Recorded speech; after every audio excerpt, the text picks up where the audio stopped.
Dear students, आज मैं आपके साथ जो टॉपिक शेयर करने वाला हूँ उसका नाम है absorption of water. Absorption of water को हम इस तरह से परिभाषित कर सकते हैं। मृदा जल का मृदा विलयन से जड़ के जाइलम तंतुओं तक पहुँचना ही अवशोषण कहलाता है। पौधों द्वारा अवशोषित जल की 95 to 97% मात्रा जो है ट्रांसपिरेशन के द्वारा बाह्य वातावरण में त्याग दी जाती है। केवल 3 to 5% मात्रा ही जो है मेटाबॉलिक प्रोसेस तथा अन्य प्रोसेस में काम आती है। मृदा के अंदर उपस्थित संपूर्ण जल को होलार्ड कहते हैं तथा उसमें से पौधों के लिए अवेलेबल जल को केजार्ड कहते हैं तथा पादपों के लिए अनुपलब्ध जल को इकार्ड कहते हैं। मृदा के अंदर जल की अनेक फॉर्म्स पाई जाती हैं जो निम्न प्रकार हैं। Number 1, hygroscopic water. मृदा में उपस्थित ऐसा जल जो मृदा कणों के चारों तरफ अधिशोषित अवस्था में पाया जाता है उसे हाइग्रोस्कोपिक जल कहते हैं। यह जल जो है पौधों के लिए उपलब्ध नहीं होता है क्योंकि ये मृदा कणों के ऊपर जो है एक पतली फिल्म के रूप में उपस्थित होता है। दूसरा है केमिकली कंबाइंड वाटर। यह जल का वह रूप होता है जो मृदा कणों के साथ रासायनिक बंधों द्वारा बंधा रहता है, अतः यह जल भी जो है पौधों के लिए अवेलेबल नहीं होता है। नंबर 3 है कैपिलरी वाटर। कैपिलरी वाटर वह जल होता है जो मृदा कणों के मध्य में उपस्थित रिक्त स्थानों में भरा हुआ रहता है। जल की इस फॉर्म को पौधों द्वारा आसानी से अवशोषित कर लिया जाता है, अतः कैपिलरी वाटर जल की वह फॉर्म होती है जो रूट्स के द्वारा अवशोषित की जाती है। नंबर 4 है ग्रेविटेशनल वाटर। यह जल की फॉर्म होती है जो पृथ्वी के ग्रेविटेशनल फोर्स के कारण जो है अंदर चला जाता है, मृदा के अंदर चला जाता है, गहराई पर चला जाता है, जिससे रूट्स के लिए अवेलेबल नहीं रहता है। और नंबर 5 है रन अवे वाटर। यह जल जो है बरसात के समय जो हैवी रेनफॉल के कारण जो जल बहकर के दूसरे स्थानों पर चला जाता है उसको रन अवे वाटर कहते हैं और यह जो है फॉर्म भी जल की रूट्स के लिए अवेलेबल नहीं हो पाती है। उसके बाद नेक्स्ट है water absorbing parts of roots. तो एक रूट की यदि अपन स्ट्रक्चर देखें तो उसके एपिकल पार्ट में निम्न जोन पाए जाते हैं। सबसे ऊपरी भाग में रूट के सबसे एपिकल पार्ट में एक कैप के आकार की स्ट्रक्चर पाई जाती है, इसको रूट कैप कहते हैं, जो कि डिवाइडिंग क्षेत्र जो होता है मेरिस्टेमेटिक जोन होता है उसको ये प्रोटेक्ट करने का कार्य करता है। तो रूट कैप से ऊपर की साइड में मेरिस्टेमेटिक रीजन पाया जाता है। मेरिस्टेमेटिक रीजन को जोन ऑफ सेल डिवीजन भी कहते हैं। इसमें कोशिकाओं का विभाजन पाया जाता है। मेरिस्टेमेटिक रीजन से ऊपर की साइड में जोन ऑफ सेल एलोंगेशन पाया जाता है, जिसमें कोशिकाओं की लंबवत वृद्धि होती है। जोन ऑफ सेल एलोंगेशन से ऊपर की साइड में जो है रूट हेयर जोन पाया जाता है। रूट हेयर जोन जो होता है उसमें रूट हेयर्स पाए जाते हैं और ये जो रूट हेयर होते हैं ये एपिडर्मल सेल्स की वृद्धि से ही इनका निर्माण होता है। एपिडर्मल सेल्स का बाहर जो आउटर मेम्ब्रेन होती है उसका एनलार्जमेंट हो जाता है, जिससे ये बाहर की साइड में जो है रूट हेयर्स का डेवलपमेंट होता है। रूट हेयर से जो है एपिडर्मल सेल्स का सरफेस एरिया बढ़ जाता है और जिससे अवशोषण की क्षमता जो है इन कोशिकाओं में बढ़ जाती है। तो रूट हेयर जोन के द्वारा ही जल का अवशोषण होता है, इसीलिए इसको वाटर एब्जॉर्बिंग जोन कहते हैं। रूट हेयर जोन से जो है ऊपर की साइड में जो है मैचुरेशन जोन पाया जाता है। मैचुरेशन जोन में जाइलम तथा फ्लोएम एलिमेंट्स डेवलप हो जाते हैं, अतः इसको मैचुरेशन जोन कहते हैं। तो रूट के एपिकल पार्ट की यदि स्ट्रक्चर देखी जाए, शीर्ष भाग की संरचना देखी जाए, तो सबसे बाहर की साइड में सबसे शीर्ष भाग में रूट कैप पाया जाएगा। उससे जो है पीछे की साइड में मेरिस्टेमेटिक रीजन पाया जाता है, इसको जोन ऑफ सेल डिवीजन कहते हैं। उससे पीछे की साइड में जोन ऑफ सेल एलोंगेशन पाया जाता है, और उसके बाद में जो है रूट हेयर जोन पाया जाता है। इसी से जल का अवशोषण होता है। और रूट हेयर जोन से पीछे की साइड में जो है मैचुरेशन जोन पाया जाता है, जहाँ पर जाइलम तथा फ्लोएम एलिमेंट्स का डेवलपमेंट हो जाता है। तो डाइकॉट्स के अंदर जो है जल का अवशोषण जो होता है वो है रूट हेयर जोन से होता है, क्योंकि मोनोकॉट्स में रूट हेयर का अभाव होता है। अतः मोनोकॉट्स के अंदर रूट्स का वह संपूर्ण भाग जो मृदा विलयन के संपर्क में होता है उसके द्वारा जल का अवशोषण होता है। अब एक रूट हेयर की स्ट्रक्चर देखें तो रूट हेयर जो होता है एपिडर्मल सेल से बनता है। एपिडर्मल कोशिकाएं जो बाहर की साइड में लार्ज हो जाती हैं, और जिससे क्या होता है कि सरफेस एरिया अवशोषण के लिए बढ़ जाता है। उसके बाद नेक्स्ट है path of water in roots, जड़ों में जल का मार्ग। सबसे पहले जल मृदा विलयन से रूट हेयर के संपर्क में आता है। रूट हेयर सेल्स में प्रवेश के बाद में ये अन्य कॉर्टिकल सेल्स में प्रवेश करता है।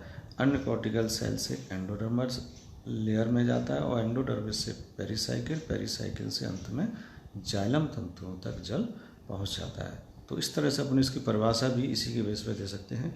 मृदा विलयन से मृदा जल का जड़ के जाइलम तंतुओं तक पहुंचना ही अवशोषण कहलाता है।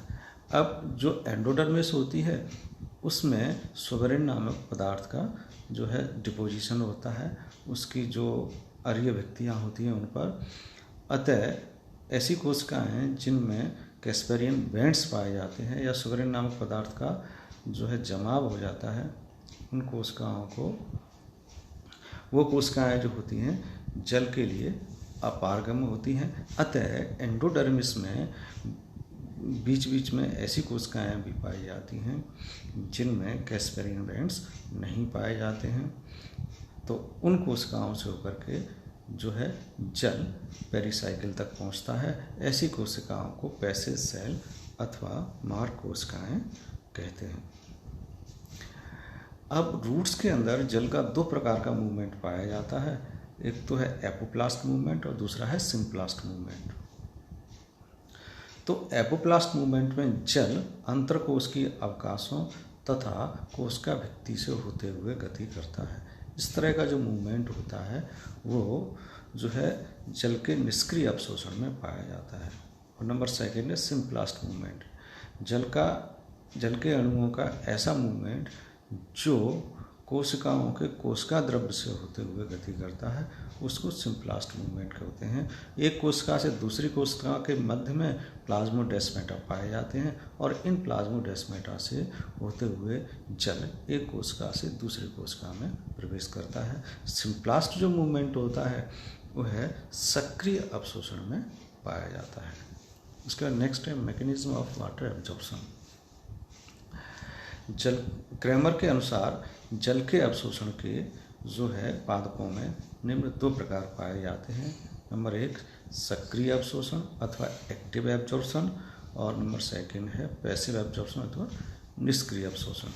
सक्रिय अवशोषण को हम इस तरह से परिभाषित कर सकते हैं, जल का ऐसा अवशोषण जिसमें जड़ें सक्रिय रूप से भाग लेती हैं उसे सक्रिय अवशोषण कहते हैं।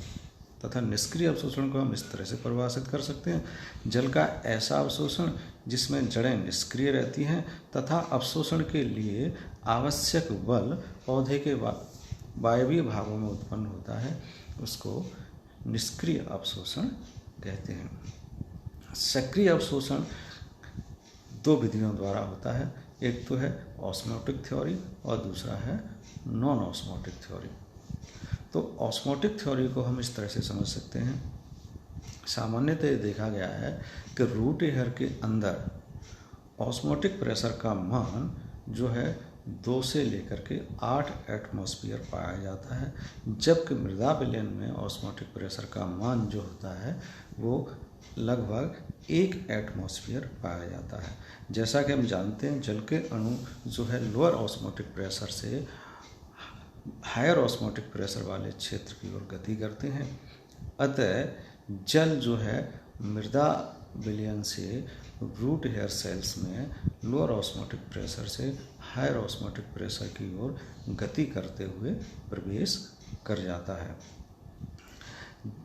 जल के रूट हेयर कोशिकाओं में प्रवेश के कारण रूट हेयर कोशिकाएं टर्जिड हो जाती हैं। उन कोशिकाओं में जो है अन्य नज़दीकी कॉर्टिकल सेल्स की तुलना में ऑस्मोटिक प्रेशर का मान कम हो जाता है। अतः रूट हेयर सेल से जल अन्य नज़दीकी कॉर्टिकल सेल्स में प्रवेश कर जाता है।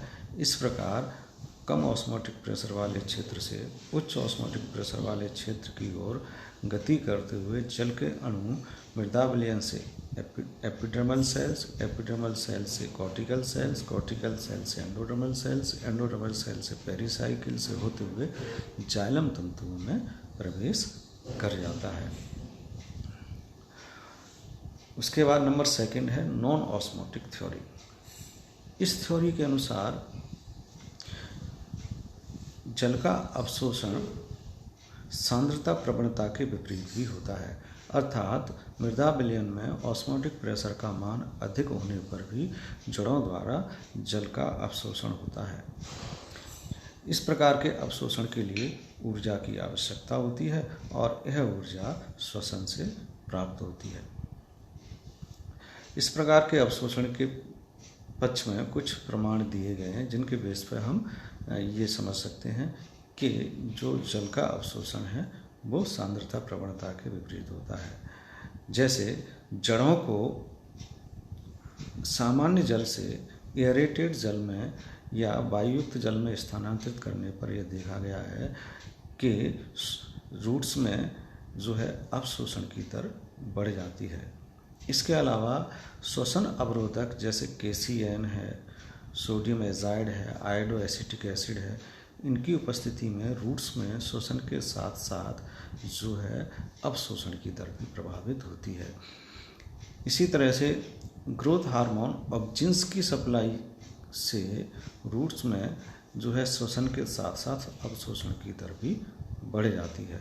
तो इस थ्योरी के अनुसार जो है जल जो है सांद्रता प्रवणता के विपरीत भी गति करता है और इसमें ऊर्जा की आवश्यकता होती है और यह ऊर्जा श्वसन से प्राप्त होती है। सक्रिय अवशोषण के बाद नेक्स्ट है निष्क्रिय अवशोषण, पैसिव एब्जॉर्प्शन। तो पैसिव एब्जॉर्प्शन की परिभाषा के बारे में पहले डिस्कस कर चुके हैं, यानी जल का ऐसा अवशोषण जिसमें जड़ें निष्क्रिय रहती हैं तथा अवशोषण के लिए आवश्यक बल पौधे के वायवीय भाग में उत्पन्न होता है, निष्क्रिय अवशोषण कहलाता है। तो निष्क्रिय अवशोषण में ट्रांसपिरेशन का महत्वपूर्ण योगदान होता है। जैसा कि हम जानते हैं कि पौधे के वायवीय भागों में विशेष रूप से जो पत्तियां होती हैं उनमें जो है स्टोमेटा पाए जाते हैं, रंध्र पाए जाते हैं और इन्हीं रंध्रों से जल जो है पत्तियों से वाष्प के रूप में बाह्य वातावरण में विसरित हो जाता है। यही प्रक्रिया जो है ट्रांसपिरेशन या वाष्पोत्सर्जन कहलाती है। अब पत्तियों की जो मेसोफिल सेल्स होती हैं उनसे जल का बाह्य वातावरण में जो विसरण होता है उससे मेसोफिल सेल्स में ऑस्मोटिक प्रेशर तथा DPD का मान बढ़ जाता है। मेसोफिल सेल्स में ऑस्मोटिक प्रेशर तथा DPD के मान के बढ़ने से अन्य नज़दीकी जाइलम तंतुओं से जो लीफ सेल्स में जाइलम एलिमेंट्स होते हैं उनसे जल मेसोफिल सेल्स में विसरित हो जाता है, क्योंकि जल के अणु लोअर ऑस्मोटिक प्रेशर वाले क्षेत्र से हायर ऑस्मोटिक प्रेशर वाले क्षेत्र की ओर गति करते हैं, या अपन कह सकते हैं लोअर DPD वाले क्षेत्र से हायर DPD वाले क्षेत्र की ओर गति करते हैं। अतः क्योंकि जल वाष्प के रूप में बाह्य वातावरण में चला जाता है जिससे जो है मीजोफिल सेल्स में जल की कमी आ जाती है, या अपन कहेंगे मीजोफिल सेल्स में डीपीडी तथा ऑस्मोटिक प्रेशर का मान बढ़ जाता है। परिणाम स्वरूप नज़दीकी जाइलम सेल से जल जो है मीजोफिल सेल्स में प्रवेश कर जाता है। जाइलम एलिमेंट से जल जब मीजोफिल सेल्स में जाता है, उससे पत्तियों में उपस्थित जाइलम एलिमेंट्स में भी ऑस्मोटिक प्रेशर तथा डीपीडी का मान बढ़ जाता है।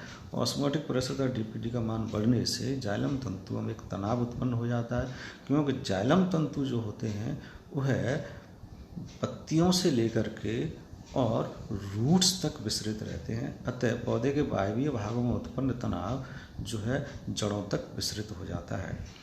अतः जो है अपन कहेंगे रूट्स में उपस्थित जाइलम तंतुओं में भी ऑस्मोटिक प्रेशर तथा डीपीटी का मान बढ़ जाता है। परिणाम स्वरूप जो है अन्य नज़दीकी जो कोशिकाएं होती हैं, जैसे पेरीसाइकिल सेल्स जो होती हैं, उनसे जल जाइलम तंतुओं में प्रवेश करता है। पेरीसाइकिल्स में जल जो है एंडोडर्मिस से प्रवेश करता है। एंडोडर्मिस में जल जो है कॉर्टिकल सेल से प्रवेश करता है। कॉर्टिकल सेल्स में जल जो है रूट हेयर से प्रवेश करता है, और रूट हेयर में जल जो है मृदा विलयन से प्रवेश करता है। तो निष्क्रिय अवशोषण जो होता है वो ट्रांसपिरेशन पर बेस्ड होता है। ट्रांसपिरेशन के कारण जो है जाइलम तंतु एक तनाव उत्पन्न हो जाता है, और उसी तनाव के कारण जल जो है ऊपर की तरफ गति करता है। ऊपर की तरफ गति करेगा तो जल जो है रूट हेयर से अवशोषित होता रहता है। तो निष्क्रिय अवशोषण जो है ट्रांसपिरेशन पर निर्भर करता है। पौधों में 90% जो जल का अवशोषण होता है वो निष्क्रिय विधि के द्वारा ही होता है। तो इस तरह से जो है वाटर एब्जॉर्प्शन की मैकेनिज्म हम दे सकते हैं, जिसमें 2 विधियां हैं, एक तो सक्रिय अवशोषण और दूसरा निष्क्रिय अवशोषण। Thank you.